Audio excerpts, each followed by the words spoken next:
All right, let's get to our morning business report now at 5:47. A heads up here if you shop at Costco. Yep. The company is making it easier to pay with its app. Interesting. And grocery prices, though, topping the list of financial stressors for families. Channel 3's Jane King is live at the New York Stock Exchange with those stories and more. Good morning, Jane.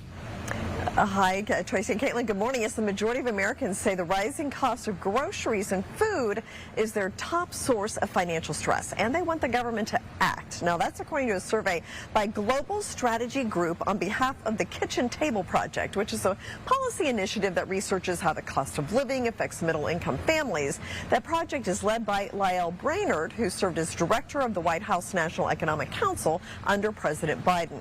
Now, in the survey, 63% cited grocery prices as the top source of financial pressure, and 67% even said that grocery prices were unfair, with meat and poultry being especially unaffordable.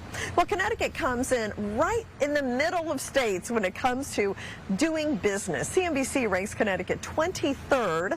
Now, breaking it down, Connecticut was really high for quality of life, but lost some ground on the cost of doing business. And Costco rolled out a new change to its payment system, allowing customers to use their phones to make checkout times faster. The Warehouse Club has expanded its digital wallet features so it enables members to link any Visa card to the Costco app, and then you can use the phone during checkout. Well, stocks closed higher across the board yesterday. Oil prices slid, buyers came in, snapped up more chip stocks. Wartime jitters subsiding for now, but as we know, that can change quickly. Today, the markets are pointing slightly lower. Live from the New York Stock Exchange, I'm Jane King. Back to you.